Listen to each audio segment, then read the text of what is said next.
All right. Take it away, sir.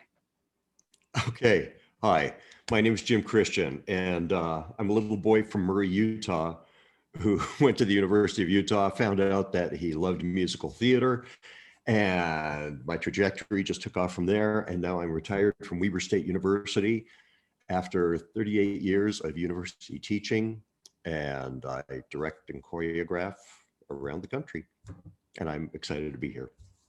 Tell me, if you can, what specifically about musical theater made you fall in love with it? The way that I got started is I took piano lessons starting when I was 6 years old. And when I first went to the University of Utah, I was going to be a broadcast major. And I was in a class that was about being on camera and being on microphone. And there were some theater majors in there, and they found out that I played the piano. And two of them said, "We're auditioning for the Lagoon Opera House. Would you be our accompanist?" And I said, "Sure, I'll do that." And I went to the audition. They were the last two people to audition. As we're coming down from the stage, the director said, "Well, aren't you going to audition?" And I said, "Well, I kind of wanted to. I thought that'd be fun, but I didn't really prepare anything." He said, "Just sing something a cappella, just whatever." And I guess they were desperate for men that summer or something, and I got cast. And after that, I decided to do a theater minor, and then it became a double major, and eventually I dropped telecommunications, and that was it. And around that same time, I also took a tap class through the PE department and found out that I had an aptitude for that. And so just combining all of those different elements, it just kind of happened. It seems to me that you, at least on this end of your career, have now done a lot of things in a lot of entertainment areas. So why directing and choreographing and playwriting or musical theater, playwriting and lyric writing, why that more than some of the other things? I think it came down to a couple of factors. Because I was on university faculties, I started directing more and more.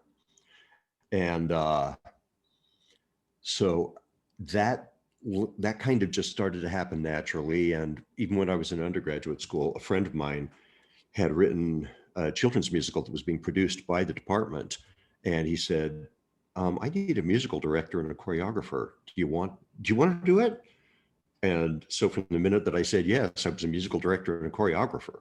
And that's kind of how it happens. Somebody just says, "Do you want to do this?" Or you say to yourself, "I want to do this." And so you start to do it. And from the time you start, that's when you are. A lot of people think, gosh, it's like this rigorous road that takes you there. And it's like, no, just one day you say you're going to do it. I was fortunate in the fact that I was studying it, and I was learning all about it. And so I had the academic background to couple with that. And then I also found out that I was just a lot happier backstage and behind the scenes rather than on stage. Why was that? I think I felt more in control, and I felt like it was a better way of using my voice for what was going on, because I think I was an adequate performer. I got cast in things, I got to do a lot of different fun, cool stuff, but I didn't find the same satisfaction. And I'm a puzzle person. I'm somebody who likes to storytell. And for me, it was just the opportunity to have that more global position of bringing all of the elements together, helping to synthesize them, unify everything, and make sure that everybody in a production was on the same page. I want to talk to you about your process. If Okay. well, let's back up as early in the process as possible. Are you picking your shows, or are shows picking you, generally speaking? Both. When I was on the university faculty, I did a lot of the choosing. Now with the freelance work that I do, I get approached and somebody says, "Hi, we're doing a production of this, and we would like to offer you the position to direct that." Or if somebody has a season and they're saying, we want people to submit what shows they would like to do, that's when I get to do the choosing. How do you choose when you get to do the choosing? I have to be excited about a project. I have to be passionate. There has to be some reason. Either I love the script, I love the message, or it's a company for whom I want to work. and I want to support them and help them. It's been interesting. A couple of the most recent gigs that I've done have been in California and Tennessee, working for former students who are now artistic directors and managing directors and producers at companies. And so it just kind of keeps rolling forward. And I am generally a really upbeat guy, and I like positive messages. I want people to walk away from the theater wanting to be better people. Um, you know, be kinder, gentler, more loving, more generous, whatever. It's not to say that I'm not happy to do a Sweeney Todd or a Urinetown.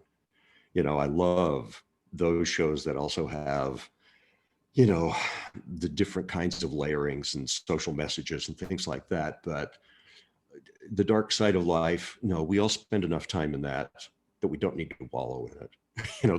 That's just me. And fortunately, there are directors out there who like to do the other stuff.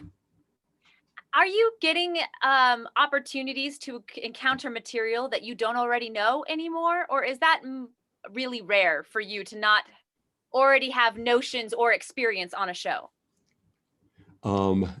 Probably out of the last half dozen, if not a dozen shows that I've done, they've been first-time experiences for me.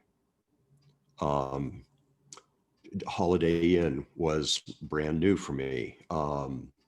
Did a production of Matilda, never had done Matilda, and something called the Church Basement Ladies. Just these different properties come up, and if somebody offers it to me and I take a look at it, and if it intrigues, I'm in. Do you have a different process from the start anyway, if it is material you've encountered before versus if it's material you haven't encountered before? Yes, because if it's something I've encountered before, if I've directed it in the past, I look at what worked, and if there's something that I think I can improve on, then that's where I put a lot of my energy. If it's something brand new, then I start from the ground up. And for me, no matter which way I'm approaching, job number one is for me to tell the playwright's story. I need to get in there and I need to examine that material and go, what do they have to say? And then I'm going to be the audience's tour guide to that story. I'm going to be the person who illuminates the moments in the story. And so I really look for the checkpoints in a story. It's like, what's the inciting incident? What's the thing that kicks off the story? And then it moves along here and, ooh, so-and-so learns this. So-and-so introduces this element. This conflict arises, and all these different things happen so that by the time we get to the climax, things have pointed and pointed and pointed to that moment when all of a sudden Emile Debec returns and Nellie is there having bonded with the children in the South Pacific. And suddenly all of those people come together and have the opportunity for a future and a happiness. That's just one example, but to me, my responsibility is always go back to the script. If I have a question, if I'm conceptualizing, if I'm assisting with design meetings, and things of that nature, and working with the acting, it's always like, what does the script say? What does the script say? Not what do I say? What does the script have to say?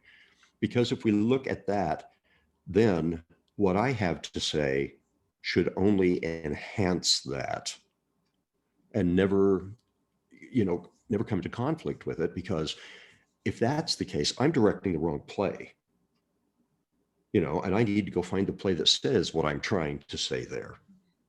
I have 3 questions about that, and I want to see if I can make some quick notes that make it so I don't lose that thread. Sure. Yeah, I've got a notebook here too. So.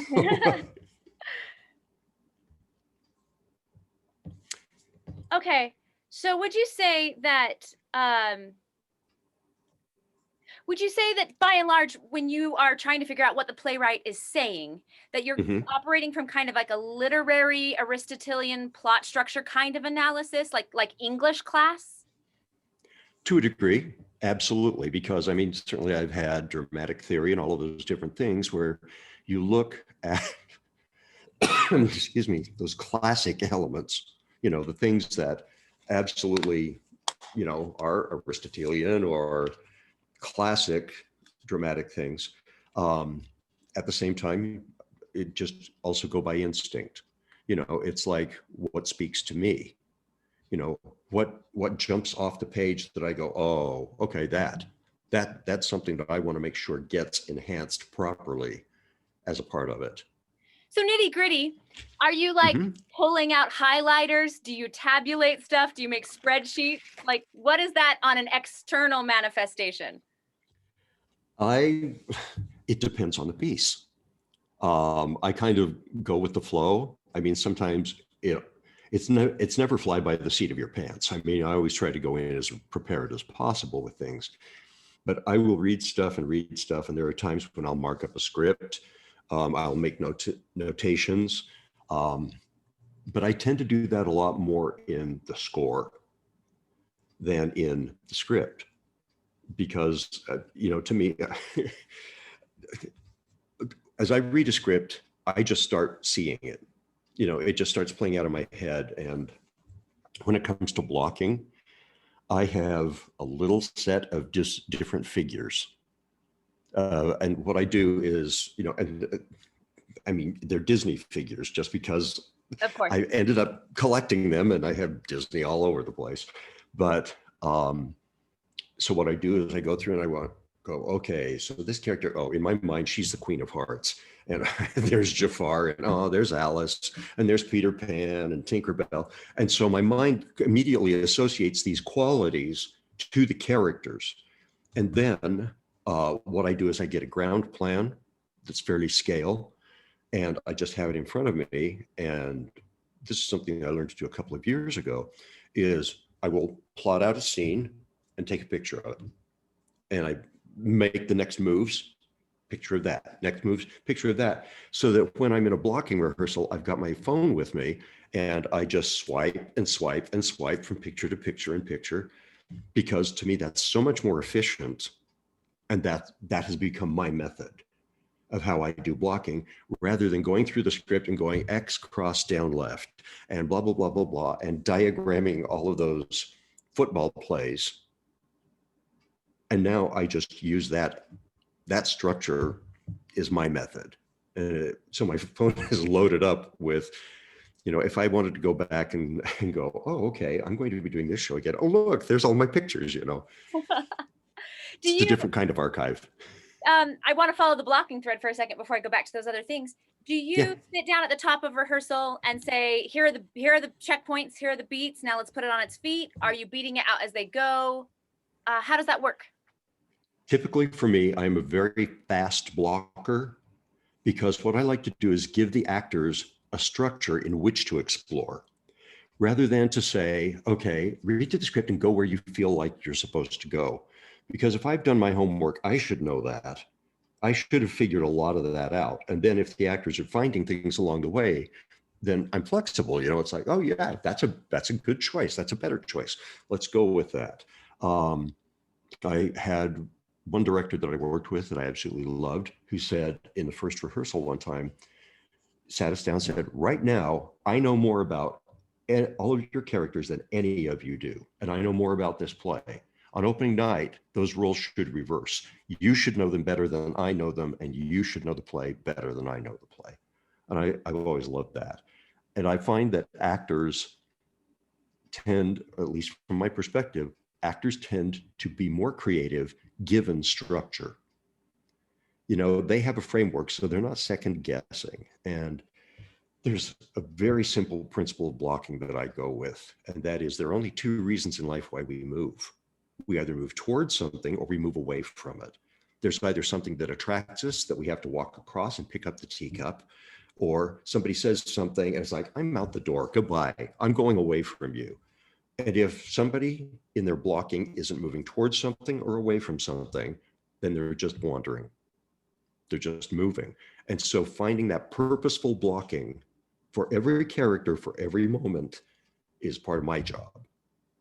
And then if they find a way to do my job better than I did my job, so be it, and hooray. Yeah, it only benefits the production. Absolutely. So back to knowing the script better than the actor knows the script at the beginning. Even though everything is judged by the metric that is the text. Are you Mhm. watching YouTube videos of previous productions? Are you looking up reviews? What other kind of context are you packaging around that, if any? Okay, I never watch past productions. I don't do that. I don't watch the movie. I stay miles away from that because I don't want to get tainted, and I don't want to rely on that as a crutch. And that's not necessarily saying that doing that is a crutch, but for me it is. And um, what I will do is I will spend much more time in period research and cultural research, looking at the world of the play through history. What was going on at the time? How did people move? What did the clothing say? What were the social mores at that time? What was the relationship between genders? What was the relationship between generations? What was going on in terms of government? What was going on in terms of art and culture and music? And to me, when I'm finding out those kind of things, then the play starts to just go by itself. I don't have to guess at something. Um, there's an acting exercise that I used to do with my acting classes all the time, which was I would just pick out some random student or one of the first days of class, somebody that, was a name on a roll and I'd never seen. And I would say, please do me a favor. Please describe your house. And they would go, oh, well, red brick, 3 bedrooms, 2 bathrooms. We have a picket fence, blah, blah, blah. And they start going through everything. And I go, great. Now, one other thing, describe my house. And I go, well, I've never seen your house. I said, describe my house. Describe my house. And they'll go, I think it would be this. And uh, I'm guessing that you have a dog. And, they would say all these other things. And I go, perfect, great. You're completely wrong about my house, but you did exactly what I asked you to do. You made your best attempt to describe my house without knowing anything about it. And then pointing out to them, so how can you get up and do a character in a show, in a script, and you're just guessing at who that character is? And it's the same thing for me as a director. How can I create a show where I'm guessing what the culture was like, where I am guessing, what was in fashion, where I am guessing all these different things. And so for me, that's the process.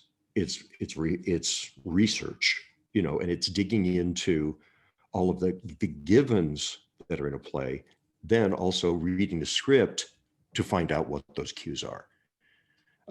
Because that's where you start to learn what the motivations of each character are, why they're doing what they're doing. Um, to me, that's what's of most value.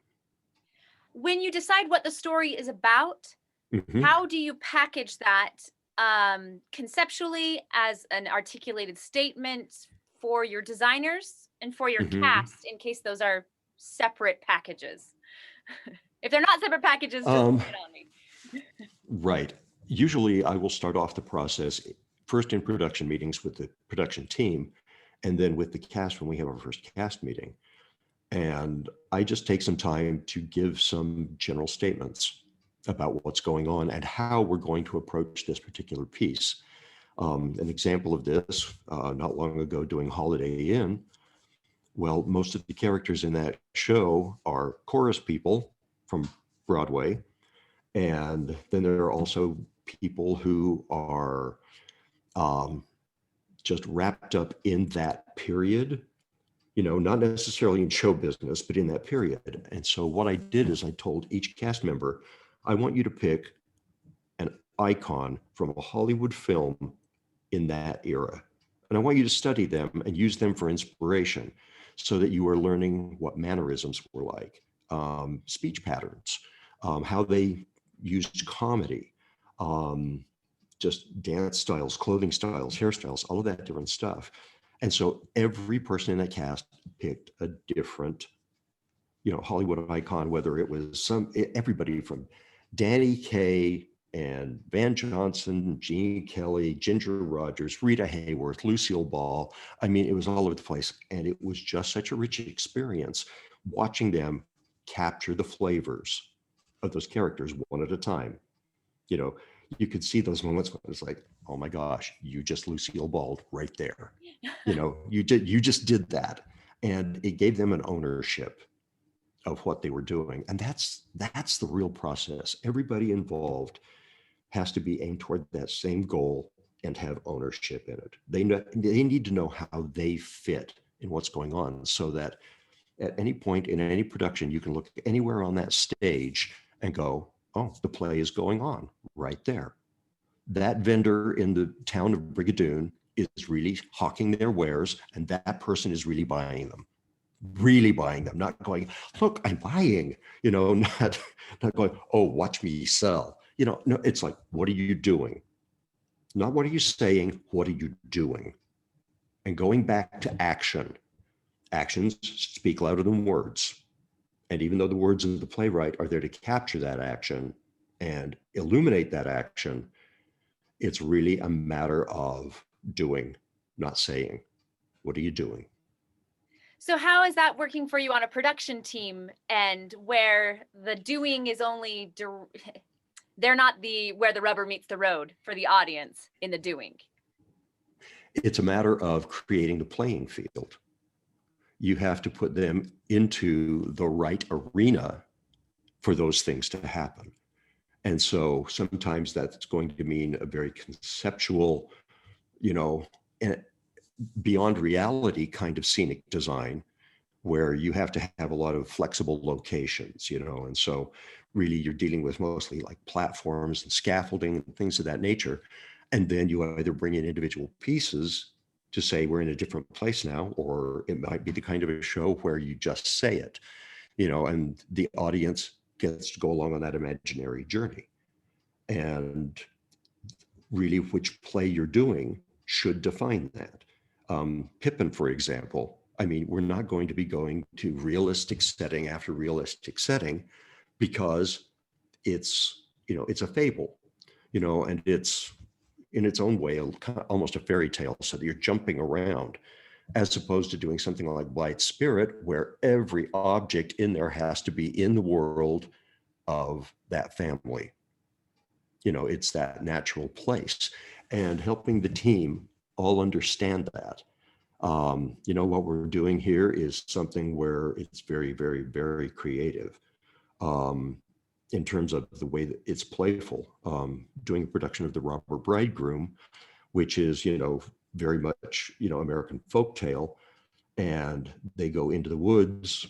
Well, you know, I have used the actors as the trees at times, that people are just passing in and through, you know, and everything was like planks and crates and buckets, and we turned them into beds, and we turned them into bridges, and we turned them into cabins, and all these different things, because that's the nature of play in that script.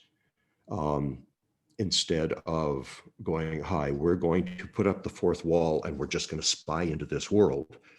No, you, the audience, you are part of the participation. You are part of what's going on with the imagination here. So we want you to feel like you're in the playground or you're in the sandbox, and we're just making it up as we go kind of feeling. That reminds me, when I talk with writers about world building, Mm-hmm. that's you're really defining and corralling and guiding the Yeah. world building. Mm-hmm. Can you link for me how that world building hits with what, or intersects with what the story is saying? Is that something you kind of keep, is it overt for you in your conversations with the cast or the team, or is it just sort of like, let's just focus on the world building and then the message is going to come through? Most of the time, that's a fairly global, integrated approach, so that the cast has the opportunity to see costume pieces, renderings, scenic design early on, so they know where we're playing and what the uniforms are, so that they have context. Um, I think it's really important to not blindside a cast. So it's like, hi, guess what? You know, we're doing this whole dance number and you got all these high kicks and there are splits and all these different things. And oh, by the way, we're putting you in pencil skirts. Wow. That was a director fail. That was communication not going to all of the proper people to understand they've got to be able to do this, they've got to be able to do that. Yeah, nasty surprises are nasty. You know, delightful surprises are great when it's like, oh, it works well. This is what I was expecting. That's the kind of surprise people deserve, as opposed to, did you two even talk? You know, was there any dialogue that set up what's going on? Yeah, so I like people to have lots of awareness, unless it's a piece that is meant to be organic, you know, that is meant to build as an ensemble piece, and the work defines the design Give me as an it goes. example of that. I feel like that happens less often, maybe in musical theater. Um, so, Mhm. so yeah, give me an example of a time that that's been the process. I did a production of something called Story Theater, which is a lot of Aesop's fables and Grimm's fairy tales and things that are done by a company. And so, you know, at one point they're doing Chicken Little, you know, and then a few minutes later they're doing The Fisherman and His Wife. And then they're going to be going into, oh gosh, my mind is blanking on one of the next things. But it's just a matter of, okay, so we're good. That was one where we did a lot of playtime because it was geared toward family audiences, so that especially children would be part of that audience. And so we wanted that sense of play, and we wanted that, you know, less structured. It's always still structured because you discover and then you lock it in, unless it's specifically an improv show. And if it's an improv show, well, that's a whole different ball of wax, because then the director, if there is one, is a guiding eye, but then you turn it over to the actors and it's like, see ya, you know, what's going to happen tonight? And it's just fly by the seat of your pants. But I mean, that was one that specifically just jumps to mind of a way that, you know, we play and find.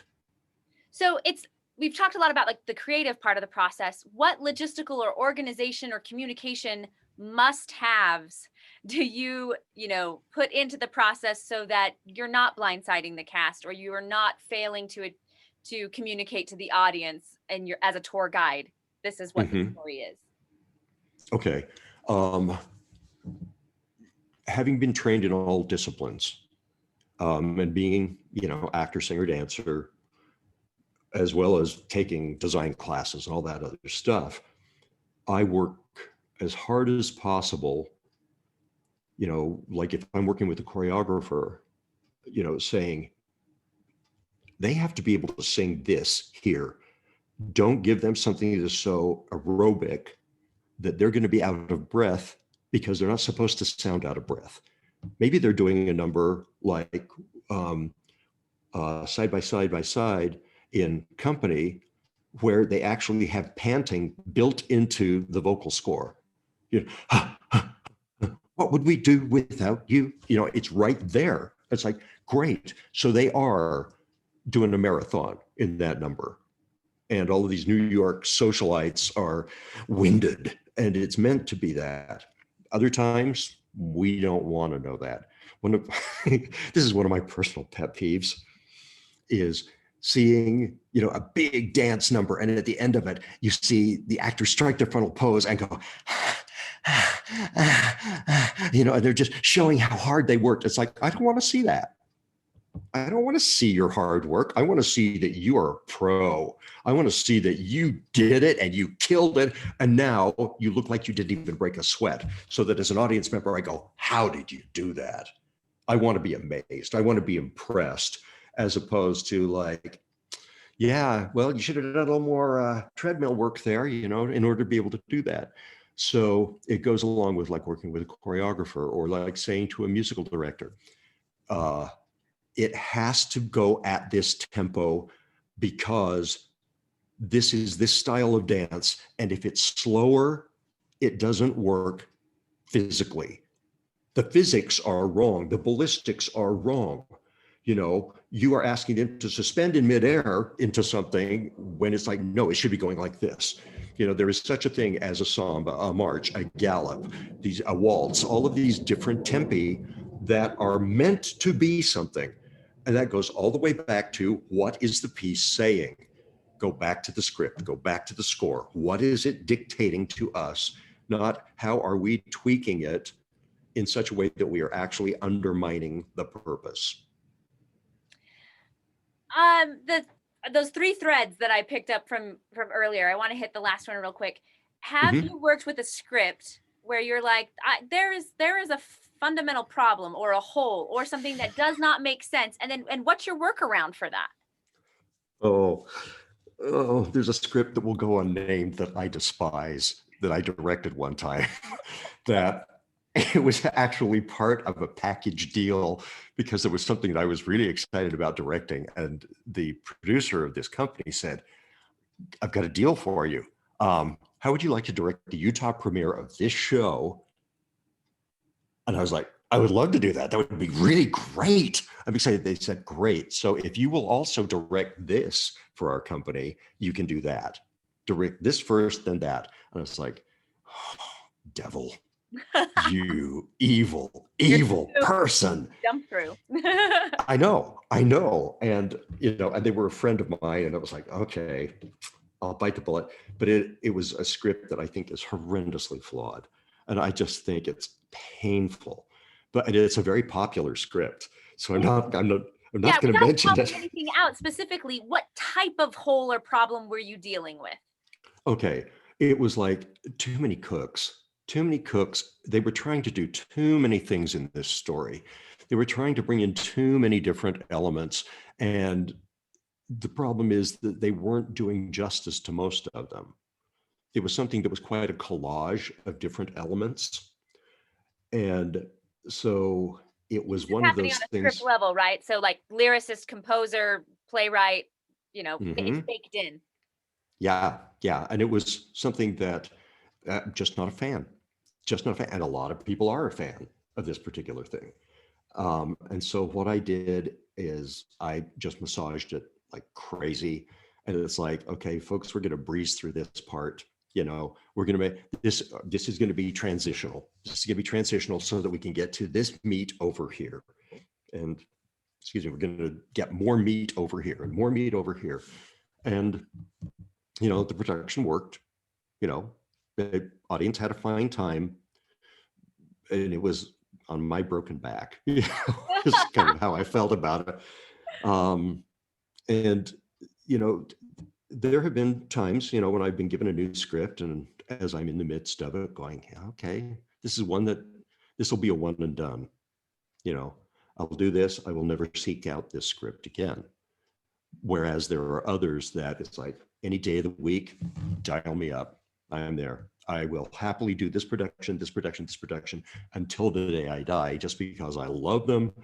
I get them, and I feel like, you know, I can deliver with every cast that comes through, every set of designers, every theater space, every theater company. It's like, I know what to do for you with this script. Oh, give me 3 examples of shows that you could do forever. I could do forever. The first 3 that come to mind are Sweeney Todd, You're in Town, and The Mystery of Edwin Drood. That's funny, given that you called out Sweeney Todd and You're in Town earlier in our interview for not being uplifting. That's interesting to me. Right. Yeah. No, those are ones that I absolutely love. And then if we jump over to the other side of the spectrum, you know, any day of the week, I'll do a South Pacific. Love South Pacific. Love that story. Yeah, I mean, there's just a bunch, and there are ones where I feel like, yeah, I've paid my dues there, and if I don't do that one again, I'm okay. Talk to me about Drood for a minute, because for anyone listening that doesn't know, Drood wasn't a story that Charles Dickens finished in life because he died. Exactly. And so, which I love. Yeah. So how does that not cause you a problem in the text? Like how was that that gap bridged so that you don't have holes and problems when you're mounting that production? Because they were so smart, when they put it on the stage, they acknowledged that and said, we have something that doesn't have an ending. And so it became content dictates form. Elaborate. The content was incomplete. So we're going to do a production that has an element of being incomplete. So we have to build into the production, how do we complete this story? Audience, you're going to complete the story. You are going to be our playwrights tonight. And so there's that certain point in the script where they go, it was at this moment that Charles Dickens laid down his pen forever. But tonight, we assume the task of finishing this story off so that you walk away satisfied and the audience gets to pick, you know, who are the secret lovers, who was the detective in disguise, and who was the killer. And that kind of playfulness and interactive piece. And I love the period in which it's set. I love the score. I love the characters. And it's absolutely one of my favorite things to get my hands on any chance I get. You as a choreographer, briefly talk to me Mhm. about how your job as a choreographer fits in with a director's job. Absolutely. Okay. So we're going to go right back to doing. If I'm choreographing a piece, I have to look at what is happening in that moment. Because one of the things about musical theater is you understand that when do people sing in a musical? When words alone can no longer express the fullness of their emotions. And it can be happiness, sadness, anger, whatever it is. They have said and said and said and said. Now it spills over into a whole other level, and we add music to it, which is non-literal, but so emotional. The same thing is true with dance. Instead of walking across the stage, now we have to leap across the stage. Now we have to tiptoe across the stage or tap our way across the stage. So my job as choreographer, or any choreographer, is to go, they were doing this, and now they're suddenly going into a bigger thing. What are they doing? Are they competing? Are they flirting? Are they celebrating? Are they entertaining? Which certainly happens in lots of musicals. But, you know, even in something as fluffy as No No Nanette, the dance numbers come along because Uncle Jimmy is sitting playing at the piano and Nanette is singing along. And all of a sudden, the male chorus comes in and they begin to croon along with what's going on with ukuleles. And so they are there to support this little joyful musical moment that's happening. Well, then Aunt Sue strolls down the stairs and begins to dance to the music. And then the whole ensemble comes in and has a big tap blowout. Okay. So that's all just building off of Uncle Jimmy sitting at the piano, trying to cheer Nanette up. And it just builds and builds and builds from there. Then you've got something like, you know, Seven Brides for Seven Brothers, and you've got the barn raising dance. Well, that is like full on competition. It's like the men of the town showing the Pontypridd brothers, no, these are our women, you stay away. And the Pontypridd brothers going, no, we know what we came for. We're going to get them away from you. And for the ladies, it becomes, ooh, it's choosing time. And so all three of those factions in that dance number are doing something. They're not just doing cool dance steps, you know, and like cool dance steps are great. They're cool dance steps, but what is being said, you know, in a production like Chicago or Cabaret, you have some numbers which are very big dance numbers, but they are there to demonstrate we're part of the underbelly of society. You know, we're part of the gangsters, we're part of the prisoners, we are part of the nightclub scene, we are part of the party scene that's going on. And so you look at what is being done, and then you need to create movement that says that. And you listen to the music, because the music is also going to be such a blueprint for you. It's going to go, oh, here's a musical event. Oh, here's a climax. Oh, here's transition. Oh, listen. Oh, right there, they are moving. They are moving. Oh, now we're slowing down. We're taking some time. You go back to the script, you go back to the score, and they tell you what to do. So as somebody who has written scripts and scores, Mhm. and that sounds like that came, quite a bit later in your experience than Yeah. than realizing other people's scripts and scores. Mhm. How do you occupy that space when maybe your vast experience and inclination is to do the other layers that come after? Um, in other words, how do I write material that puts all the signposts in there of what's supposed to happen? Is But that part of your without question? yeah, but without being a director and a choreographer in the text. Or is that okay to be a director and a choreographer at that stage? In the same way that I envision as I read a script, I also envision as I write. In my mind, it's like, oh, this is what's happening. This is what they are doing. Now, what are the words that take me through those actions, through the doing? So that maybe that does that kind of help answer your Yeah, so question? I've seen productions that you have written that you've written and that you've directed. So Okay. it's hard for me then to discern at what point you made any choice because it was all your choices. They're all coming ultimately from the same Okay. person. But I've also seen productions of yours that other people have directed. I've Uh-huh. never looked at that script on the page. So I'm Sure. curious how many cues are you putting in? And because you are a director and a choreographer, are you able to be more artful in sliding in cues? Or are you just like, no, this is my sphere and this is where I live? Um, okay. Yeah, because I've also seen productions done of my works by other companies and other directors and things. And let me go to that place Yeah. and kind of talk backwards, and that might answer your question. In that environment, I'll sit and I'll watch a production and I'll go, "Oh, you didn't catch this. Oh, you didn't acknowledge this," or "Oh, this didn't mean to you what I meant this to mean to you. You took this another direction. Do I like that direction?" And then I have to kind of evaluate in those terms. Um, so I'll compare myself to the Easter Bunny. When I'm writing, I need to be hiding the eggs in really cool places, but they need to be able to be found.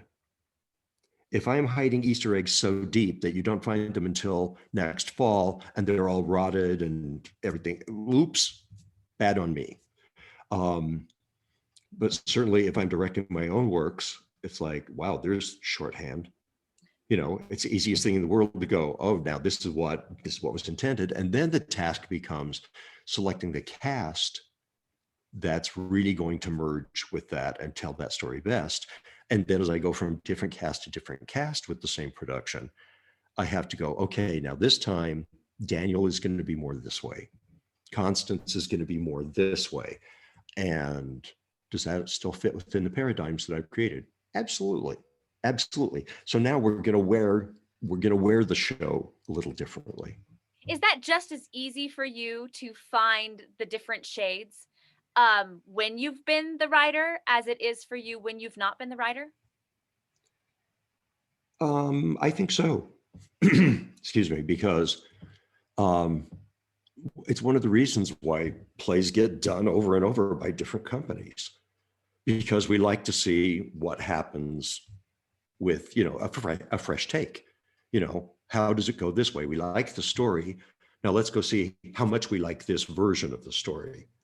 And sometimes we go in and we go, that was amazing. And other times we go, I liked the version I saw here better.